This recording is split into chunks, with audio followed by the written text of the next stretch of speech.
কলকাতার বড় বাজারের একটি আবাসিক হোটেলে অগ্নিকাণ্ডে ২ শিশু সহ অন্তত ১৪ জনের মৃত্যু হয়েছে। এ বিষয়ে আরো জানাতে পশ্চিমবঙ্গ থেকে আমাদের সাথে যুক্ত আছেন সহকর্মী দেবপ্রসাদ অধিকারী।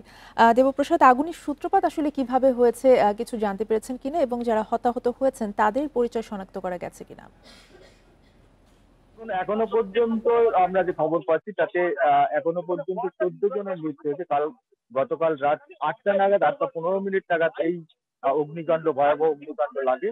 এখানে একটি হোটেল, আবাসিক হোটেল। সেই হোটেলে এখন পর্যন্ত যেটা জানা যাচ্ছে যে সেই হোটেলে প্রত্যেকটি কক্ষে আবাসিক ছিল এবং ১৪ জন যে মারা গেছে তার মধ্যে ১৩ জন দম বন্ধ হয়ে হাসপাতালের ভেতরে দম বন্ধ হয়ে ওই হোটেলের ভেতরেই মারা গেছে।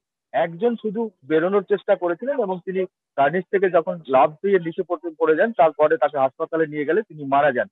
এই ১৪ জনের মৃত্যুর ঘটনা এখনো পর্যন্ত সমস্ত দেহ শনাক্ত হয়নি এবং আগুন লাগার যে কারণ, প্রাথমিকভাবে যেটা পুলিশ মনে করছে যে এই হাসপাতাল এই এই হোটেলের ভেতরে যে মানে বিদ্যুতের যে ব্যবস্থা ছিল সেই ব্যবস্থার থেকেই শর্ট সার্কিটের মাধ্যমে হয়তো আগুন লাগতে পারে। এখনো প্রাথমিকভাবে কিন্তু এই তদন্ত পুলিশ জানতে পারছে। তবে এখানে একটি বিষয়, ইতিমধ্যেই ফরেনসিক টিম এখানে ঘটনাস্থলে এসে পৌঁছে গেছেন।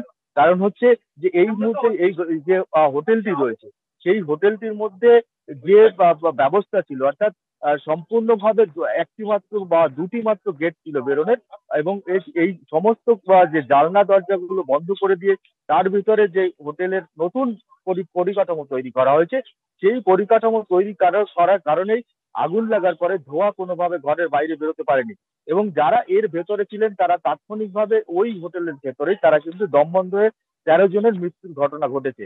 অর্থাৎ এই ভয়াবহ, তার মধ্যে ২ জন শিশু রয়েছে এবং বাকি ১১ জন রয়েছে বয়স্ক।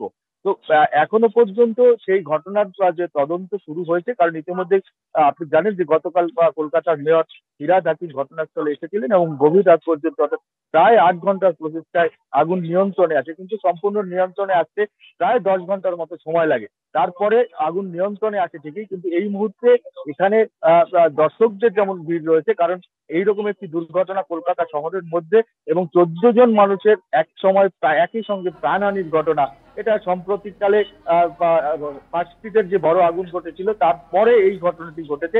অর্থাৎ এই মুহূর্তে পুলিশ ঘটনাস্থলে রয়েছে এবং এখানে এই মুহূর্তে খতিয়ে দেখা হচ্ছে যে আগুনের কারণ কি এবং এই যে বীভৎস ধোঁয়া তৈরি হয়েছিল, যে অর্থাৎ ঘরগুলোর যে জানলাগুলো বন্ধ করে সেখানে হোটেল ব্যবসা শুরু করেছে এবং সেই জানলাগুলো বন্ধ করার কারণ ছিল কি, সেগুলো কিন্তু সার্বিকভাবে আসলে তথ্য সংগ্রহের চেষ্টা চালানো হচ্ছে। ধন্যবাদ আপনাকে। দেবপ্রসাদ অধিকারী জানাচ্ছিলেন কলকাতা থেকে।